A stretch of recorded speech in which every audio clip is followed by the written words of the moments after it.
Hello everyone, welcome you to this discussion where I want to look at this problem under trigonometry.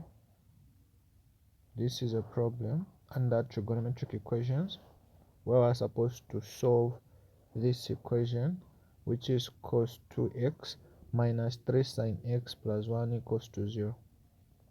Okay, so here what we're solving for is x, and with regards to trigonometric equations, x is simply an angle.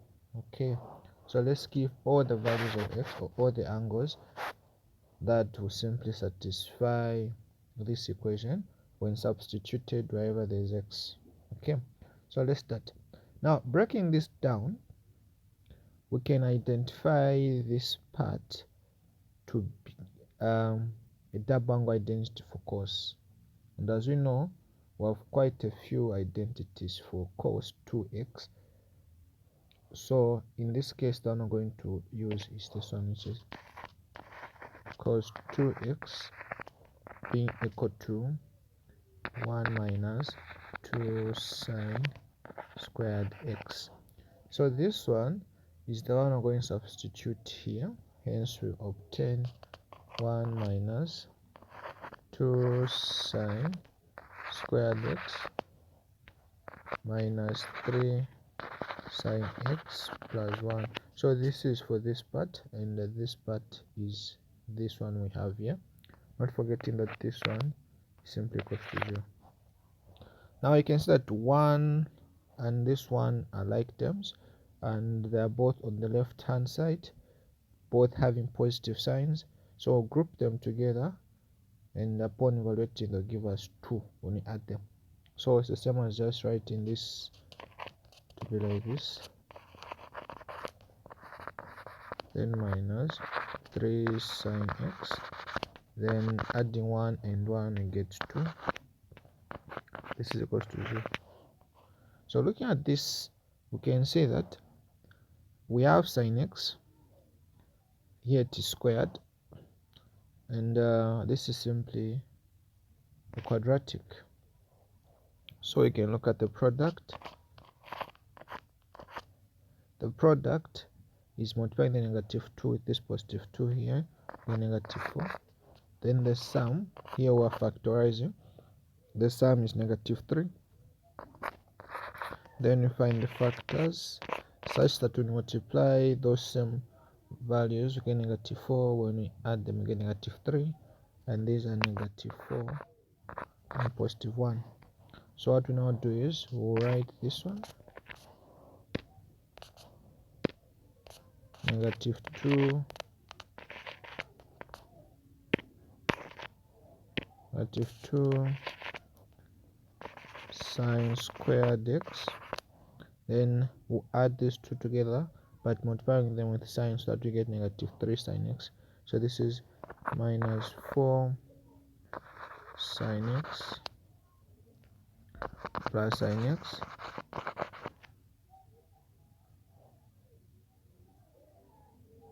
Then we have plus 2 on the other side. This is equals to 0. Okay, now what we have next is we have 4 parts. We're going to split the first two to be in one set of brackets,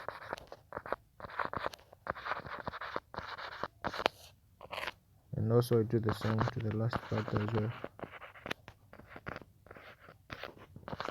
and this is equals to 0. Okay, so from what is in this first set of bracket, negative 2 sine is common, so it will be factorized, and here will remain with just positive sine x. Then negative and negative gives us positive. Sine x into sine x gives us 1. Then 2 into 4 we get a 2.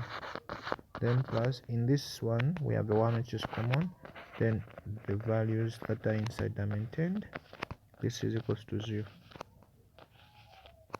Okay, I notice to say what is inside brackets is the same, So write this as sin x plus 2 multiplying the other part, which is multiplying what is inside brackets. This is 1 here, equals to 0. Now this means that one of these that is inside bracket should be equals to 0, so that upon multiplying it is 0, or both of them might be zeros. So what we do is, so we're going to say sin x plus 2 is equals to 0, or the second one is also equals to 0. Now if we go by this one to be a 0, what it means that the 2 go the other side, we'll have x, sin x equals to -2, and if this is what we have, finding the value of x that satisfies a condition where if we say sine of that same angle we get -2. Upon looking at those, we notice to say x won't be valid. So x is not valid for this case. Now let's look at this other one. So here 1 moves the other side, you get -2 sin x equals to -1, then divide by -2,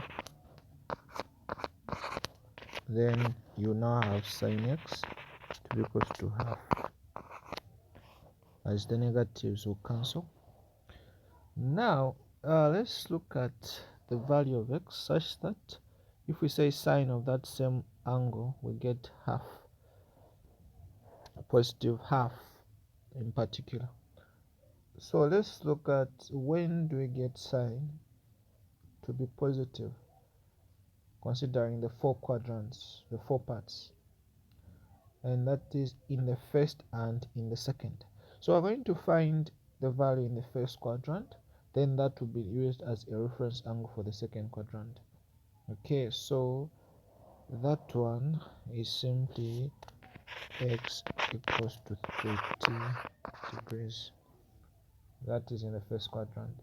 Then to find for the second quadrant, we know to say, if you want to find the reference angle, which we can denote as alpha, what you just do is you say 180 degrees minus x, which x is an angle that is in the second quadrant. And if you want to find the angle now given this one, what you do, you're going to now have 180 degrees minus the same reference angle. When I say reference angle is strictly found in the first quadrant, and each angle from the second, third and fourth has a reference angle. So now our x, that is excluding 270, 180 and 360, so our x will be equal to 180 degrees minus this one is 30 degrees in this case, because this is from the first quadrant and it forms a terminal side with x-axis. So say 180 minus 30 degrees, and our x will be equal to 150 degrees.